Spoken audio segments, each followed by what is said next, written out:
Project Boro is now available as a podcast on your chosen podcast providers, so you can listen to every episode on the go. Simply go to the description of this video, click the link to the podcast provider of your choice, and subscribe or follow Project Boro, and you'll be able to find all episodes past, present and future right there for you to listen to on the go. The Forss is strong with Boro. Not even ashamed to make that joke. As they head into the Lion's Den and come out of it with all 3 points. He's in, and he's snuck it across to Hayden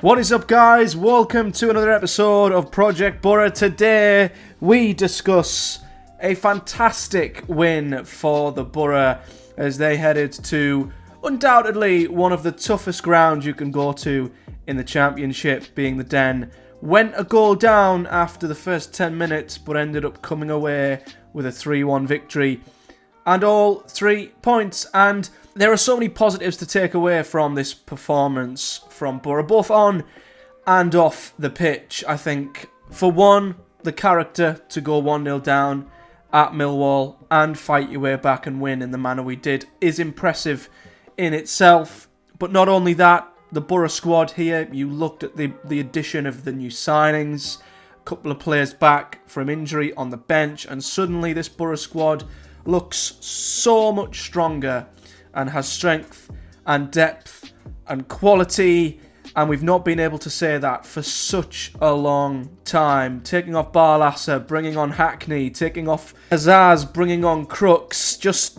so much quality across the park with players still to come back. But not only that as well, I think the mentality of the Boro squad to come away from what I'm sure was an incredible high by beating Chelsea midweek, but also being so physically and mentally drained by what came with that game, to then get back down to business, which of course is still the priority, which is the Championship, and head to a place like this in the circumstances that we found ourselves in, and to come away with all 3 points is extremely impressive. So let's dig deeper into this one now. As I say, Boro did bring in quite a few of their new signings. Both started here, Azaz and Luke Ayling.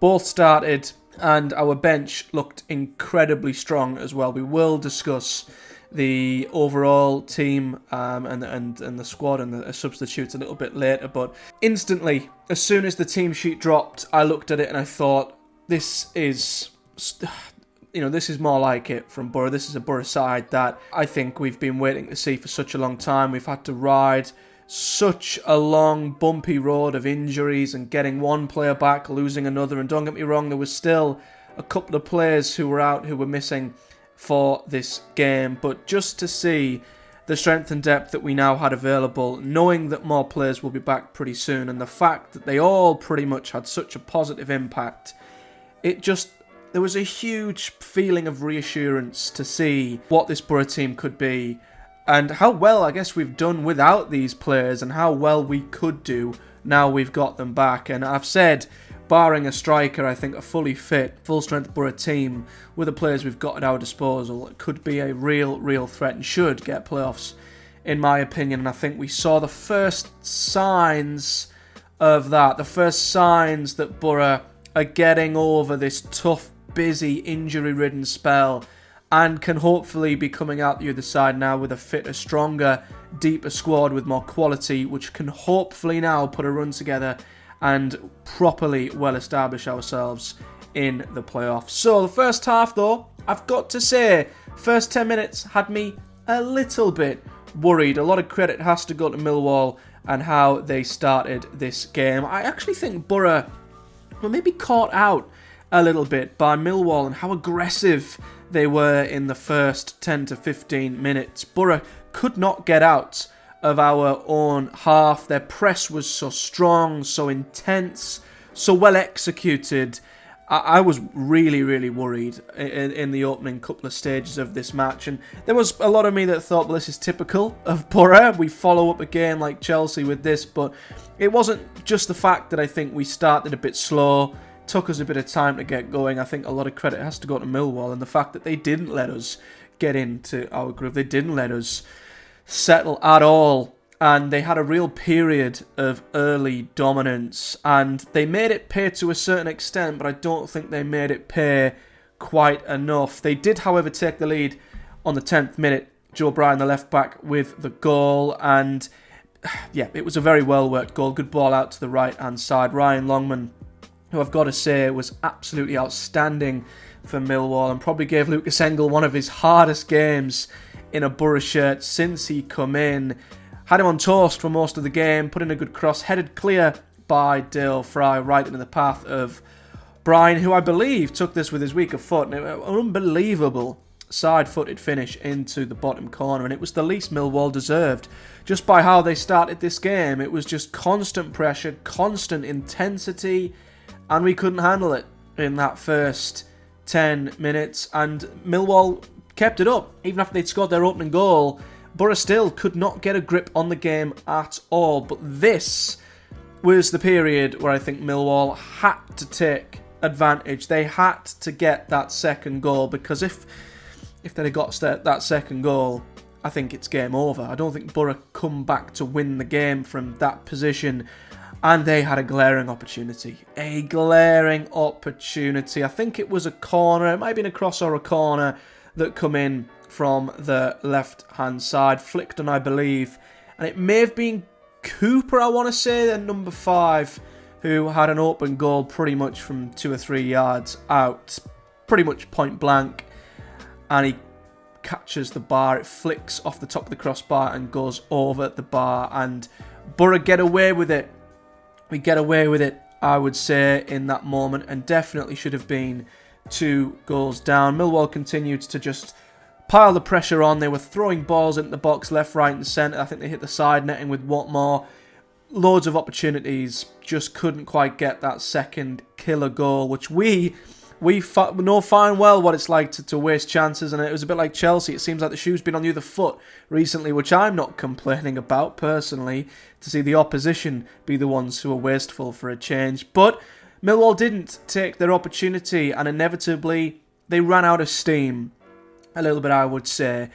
Now, what I will say, and I'll compliment Millwall on this, having seen and played Millwall so much over the last couple of seasons, we've gotten used to seeing them playing very direct, long, I guess, Route 1 kind of football, which hasn't always been the prettiest, but I was really, really impressed by how Joe Edwards set them up in that first half. They were playing some really quick, intricate, clever passing that Boro simply were at 6s and 7s, but I think they just couldn't quite keep it up. I think we saw at the start of both halves, the start of the first half, start of the second half, Millwall are able to come out the blocks pretty quick and put teams under pressure, but they just don't have the fitness, I would say, to maintain it. And that was pretty much what happened in the first half, and Boro eventually got a grip, took control, got into our groove, and we were only a goal down, which was the crucial thing. And we got our equaliser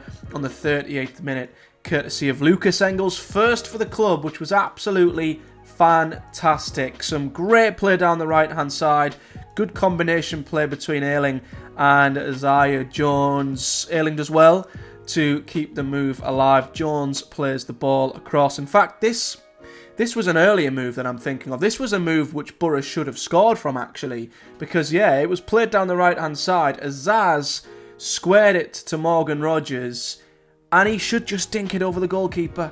He should dink it over the goalkeeper, but he doesn't. He puts it straight at the goalkeeper. That was a chance we missed, but the one we scored come down the right-hand side, and it was wonderful play. Ayling in behind to Isaiah Jones, who combined well with Sam Greenwood. It was Greenwood made a fantastic run, I've got to say, into the final third. Great to see him have a positive effect on a game, because I've said in recent weeks Greenwood's been absent for quite a while now, but he made a good run, picked the ball up in a great position, didn't rush it, took his time, stopped, waited to play the perfect pass, squared it to Engel, who had the easiest tap in at the back post. You've got to say as well, Millwall's defending not particularly pretty in that moment, and Boro survived. A very intense first 20 minutes or so, went into the half-time at 1 each, and I felt a tad fortunate, I'm not going to lie, but I was proud of how we reacted and got ourselves back into the game. It was game on from that moment on. Second half started pretty similar. Once again, Millwall had a real burst in the first 5-10 minutes. It didn't quite last as long. It didn't cause Boro as many problems as it did in the first half. They had one big chance, which was Duncan Watmore, who we've seen this as Boro fans. We saw it for years. He's so good up to a point. Great player to take the ball, get it over Vandenberg. Great touch, but the finish straight at Tom Glover. Sums up Duncan Watmore in a nutshell, really. And Boro did get themselves in front, and it was a bit of a defensive howler from Millwall. It might have been Joe Bryan at left back, or it could have been Cooper, I can't recall, but Azaz picks the ball up, middle of the park, plays a diagonal towards Isaiah Jones. Defender's on his back foot, doesn't quite know whether to head it back to the keeper or to try and head it back across. I think it might have been Cooper who was in the middle, actually, but either way, he does neither, essentially, heads it straight down into a gaping space where Isaiah Jones, who, followed the ball well, didn't give up on it, pounced on the loose ball, took it towards the goalkeeper, and in fairness, finished quite well. Isaiah hit and miss when it comes to his finishing, but I think he composed himself really well and took his goal beautifully, and that put Boro in front just before the hour.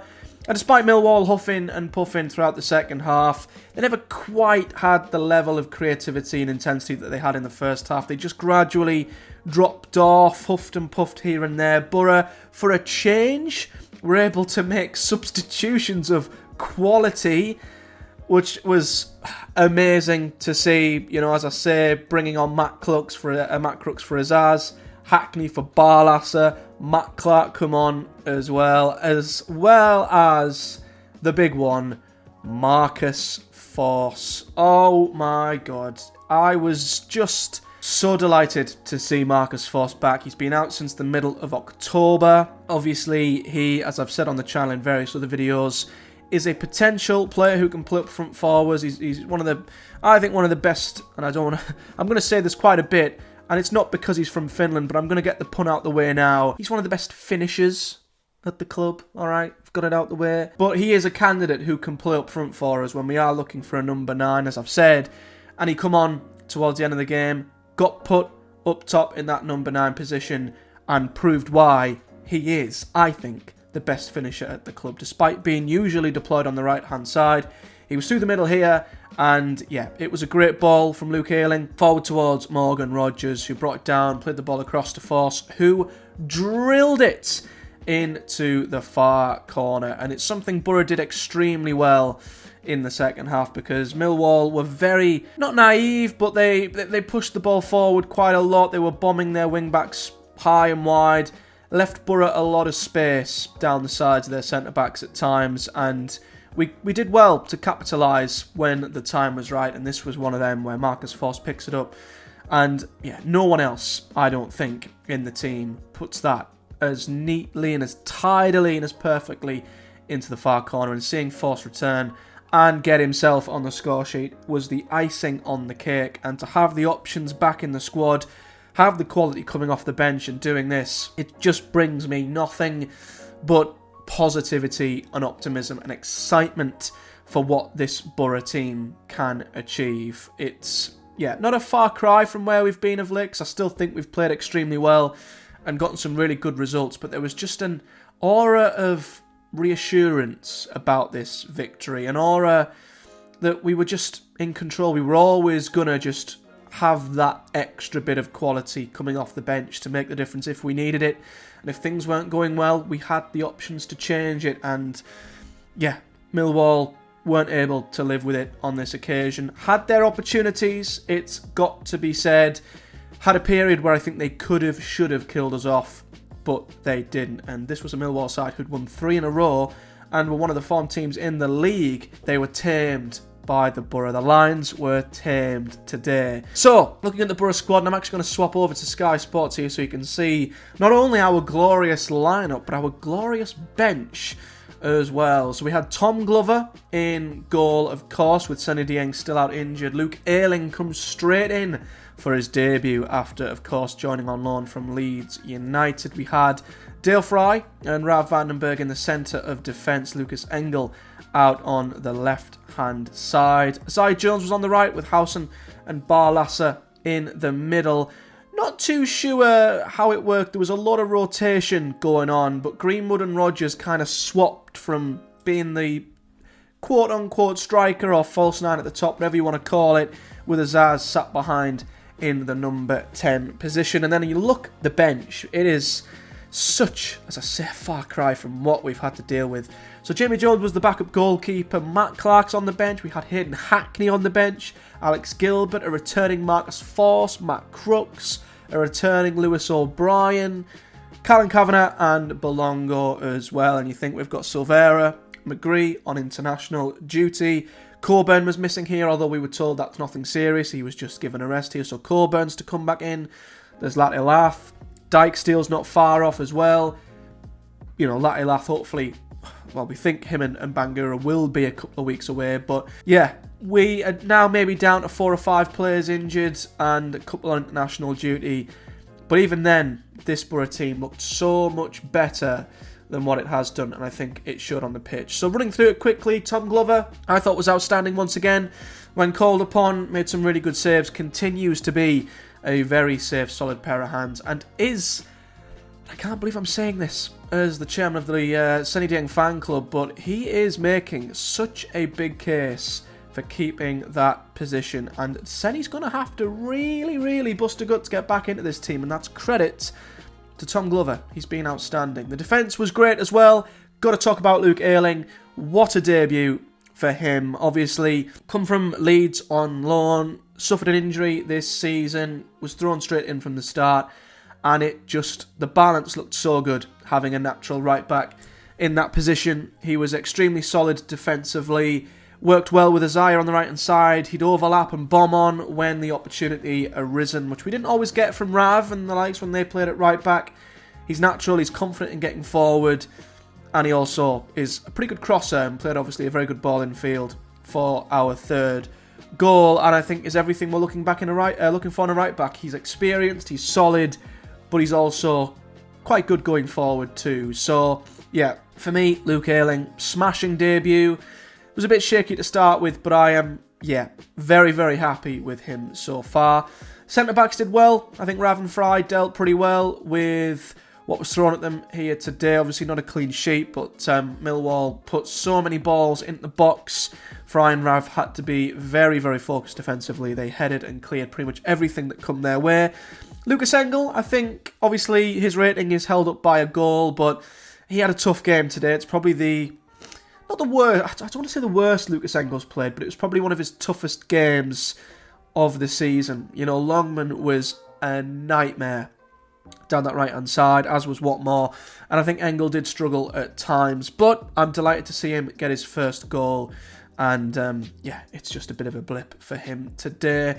Midfield, though, did well. I think they weathered an early storm, but after that, Howson and Barlasser continued to control the midfield, picked up some really good second balls. Dan Barlasser again. He is just becoming more and more effective in Boro's midfield. Some of the passes that he makes and the way he makes Boro tick, he's been absolutely fantastic. He is really showing how good of a player he can be now, and Howson is doing the more dirty work alongside him, the interceptions, the second balls, working well together, and you've got Hayden Hackney coming off the bench, so it ain't a bad midfield at this moment in time.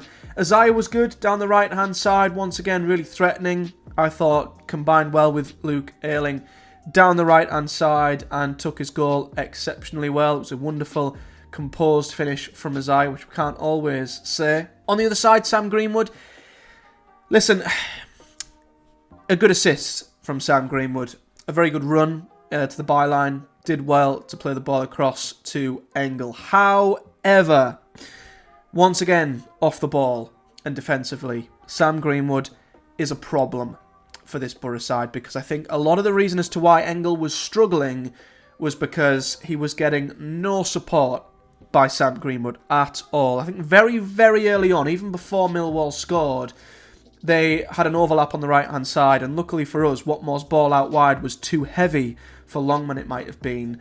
But Engel was completely exposed 2v1, and if Watmore's ball had been right, they'd have probably finished from that chance. And that's all because Engel was not covered by Sam Greenwood, who just doesn't do enough off the ball for me. He doesn't help out Engel as much as Jones helps out his right back on the other side. So once again, Sam Greenwood, a bit like earlier in the season, you can't knock his contribution. He got an assist here, but I think off the ball and helping out his fullback, he definitely has to do more.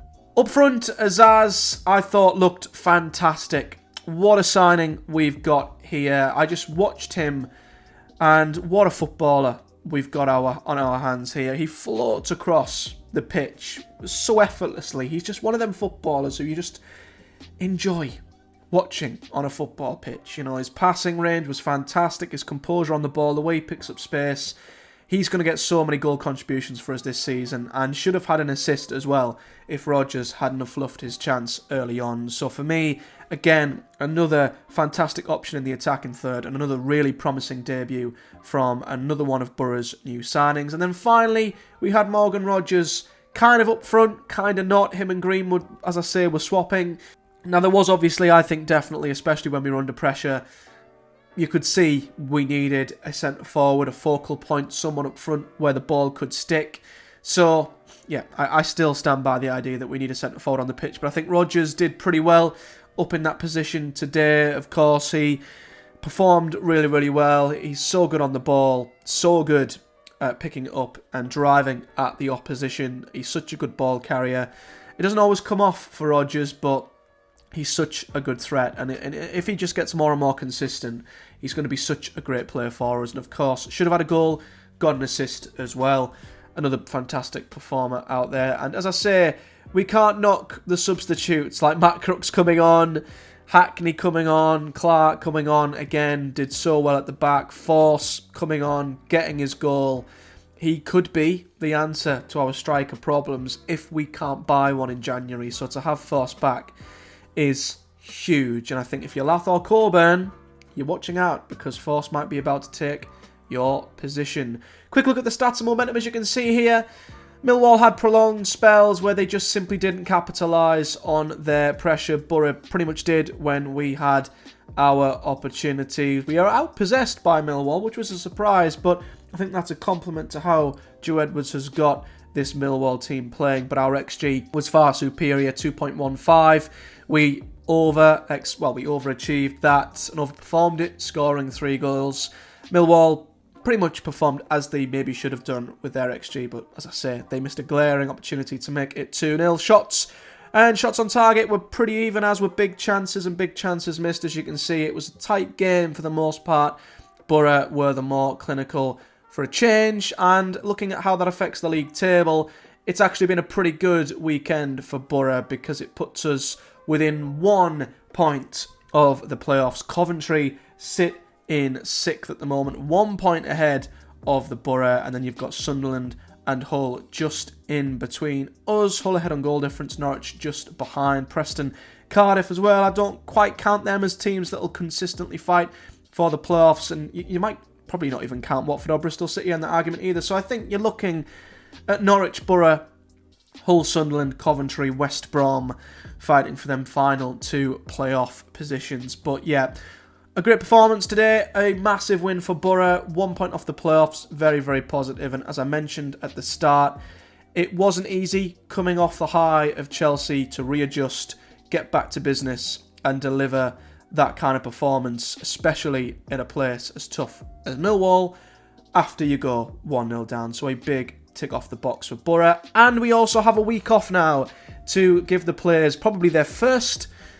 When was the last time Boro had a full week off? I can't recall when that was, but they now have a full week off to rest, recuperate, and get ready to go again with Rotherham at home next weekend, who, of course, are rooted to the bottom of the league and at 8 points from safety, with arguably one of the worst away records ever seen at this level. So you'd like to think, as much as we lost 1-0, somehow on Boxing Day, with the players we've got back, the quality and the creativity, and Rotherham's away record, we should see this as a great opportunity to get 3 points on the board and hopefully put a few past Rotherham as well. So I'm expecting a big performance ahead of that one before we then head, of course, to Stamford Bridge for that massive, massive second leg against Chelsea. But that's it from me today, guys. If you've enjoyed this video, do hit the like button and subscribe here on YouTube if you're watching over here. Hit the bell too so you never miss an upload, and comment below your thoughts, whether you're a Boro fan, neutral fan, or a Millwall fan, of course. And if you're listening to me on any of the podcast providers, do give me a like, a rating, and a follow